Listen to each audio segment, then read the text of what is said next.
Welcome to with Ms. Mills. Right now we are in Unit 2. We are on Learning Objective 1, all about complex numbers. This video specifically is going to give you a little refresher of how to simplify exponents on I. I'll give you a little bit of background, a little bit of notes, and then we'll practice just a little bit here as well. So, yeah. Main idea. Okay, the main idea in this section. Highlight this, circle it, put a star by it. Okay? You should never, ever, ever leave an exponent on I. Anytime you have like I squared, I to the 4th, I to the 88th, we can always simplify that. So if you're doing a problem and you get an answer like 5 plus 3i minus I squared, that's not finished yet because you have that I squared. So anytime you have an exponent on I, we can simplify it more. So you should keep going, and I'm going to show you how to do that here.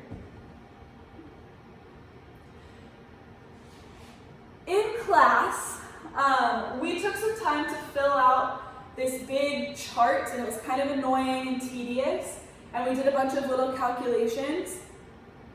We're not going to do that in this video, but it does exist. Essentially what we were doing though was we were taking, we started at 1, and then every time we went down here, we multiplied by I. So 1 times I is I times I is I squared, I squared times I is I to the 3rd. So we calculated all of these exponents. And then we had a middle column. We did all these calculations, and we simplified, and we got these answers over here. And we went all the way I to the 8th. So we got 1i, negative 1, negative I, 1i, and then it continued on. And it continued on in this pattern. So this is super important.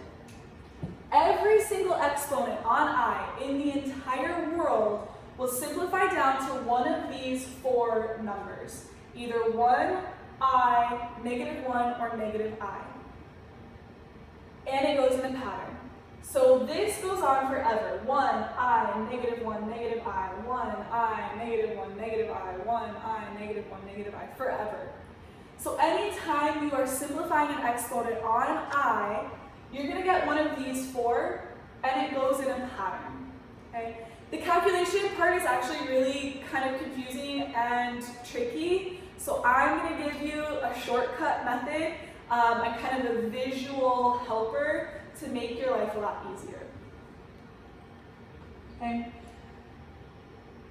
Couple of things just to remember. I would memorize these if I were you. And then just another emphasis here. Every exponent on I ever will cancel, so don't leave exponents in your answer. These are going to show up often in your problems, so these I would definitely memorize because they are kind of the beginning of your pattern. So I would know those by heart. Here's how we go about the shortcut. Okay? Draw something like this. This is important. This will be your lifesaver. You'll use it all the time. We're going to fill in these 4 boxes with the 4 numbers from our pattern. So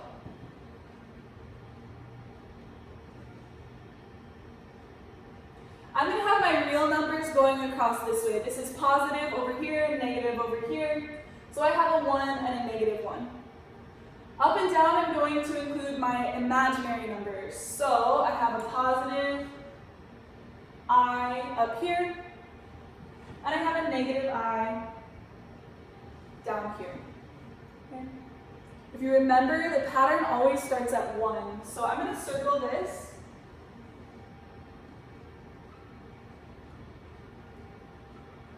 Because this is my starting point always. No matter what exponent you're working with, you're always going to start at 1. Okay? And I know this sounds confusing right now, but it'll make more sense. Okay? Remember, we're following that pattern, right? 1i, negative 1, negative I. So if you notice, as we travel around this way, 1i, negative 1, negative I. 1, I, negative 1, negative I. 1, I, negative 1, negative I. So this thing right here is just a way for us to organize that pattern, and it gives us kind of a trick for simplifying exponents. Okay? An easy way to remember this, if you think about like when you first learn how to count, we usually start at 1 and we count up.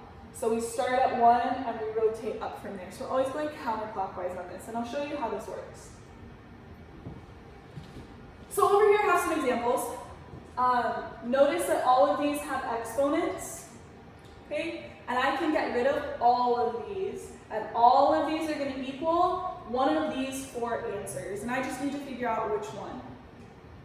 So the exponent tells me how many rotations to make. So for example here, my exponent is a 2, so I'm going to rotate 2 times. So I'm going to start at 1, count each rotation, so each movement you make is 1. So 1, 2, I land at negative 1, so I know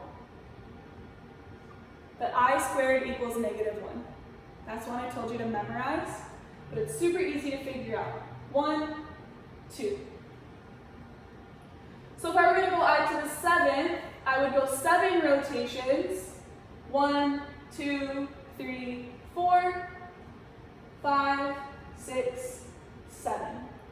So I know that I to the 7th actually equals negative I. For 16, I can do the same thing. 1, 2, 3, 4, 5, 6, 7, 8, 9, 10, 11, 12, 13, 14, 15, 16. So I land back here at 1. I know that I to the 16th just equals 1. You can count 22 times around. Could be kind of annoying. Chances are you probably don't want to count 41 times, so here's a trick. If you notice, every time we count, the 4th rotation lands back at 1. So I can count by 4s. 4, 8, 12, 16, 20. Then I just need 2 more rotations, 21, 22.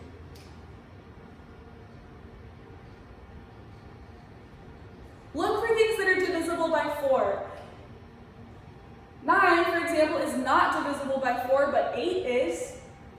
So 8 would land right here. 9 is just 1 above that. So I know that 9 would land right here at I. 41, if you want to count 41 times, you go right ahead. If you want to count by 4s, that works too. Looking at this number, however, I know that 40 is really close to 41, and I know that 40 is divisible by 4. So I know that 40 is going to land right here, because it's divisible by 4. To get from 40 to 41, all I have to do is rotate up 1 more time, which would give me that negative I. Sorry, positive I. Positive I. So, if you notice, all of our answers were one of these on our grid over here. It will always be that way. No matter how many rotations you make, you're always going to get one of these 4. So, if you have a really high number, you can always look for things that are divisible by 4, but worst case scenario, just count.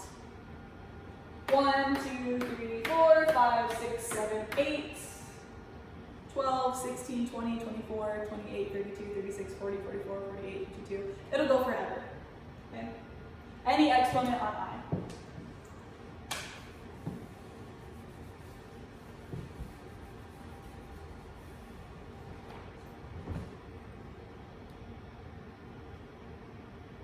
Okay, there's your big rule. Pause, copy it, write it down. It's important. It'll help you, I promise. Okay? And here's an example of what this looks like in an actual problem. So, we'll go through this one a little bit quicker. If I distribute 2i through here,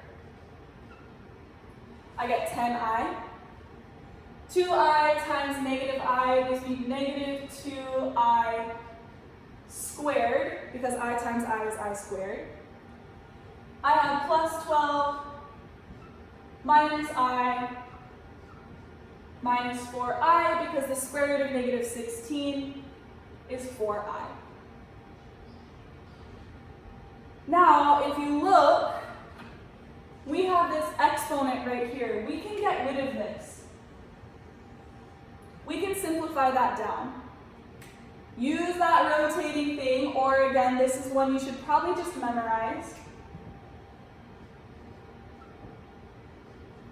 All you're going to do is substitute in the negative 1. I know that I squared equals negative 1. So I'm just going to substitute in a negative 1.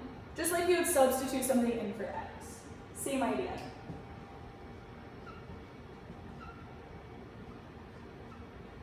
Everything else stays the same. I'm going to multiply these together, so I have 10i. Negative 2 times negative 1 is positive 2, plus 12 minus I minus 4i. Notice now I have no more exponents. Yay, good for me, so exciting. All I have to do is combine like terms, so I'm going to go real numbers first. I have 2 and 12, which gives me 14. And I have 10i minus I minus 4i. When I put these together, I have 10 minus 1 is 9. And 9 minus 4 gives me positive 5i. So this right here would be my final answer. So the exponents will start to show up in the problems anytime you are simplifying. You're really just doing substitution. So you're going to substitute, you're going to count around, and then wherever you land, you're going to substitute that into your problem and simplify from there. If you leave this I squared in here, the answer is going to be wrong because we can always get rid of the exponents. Use the counting thing. It'll help you, I promise.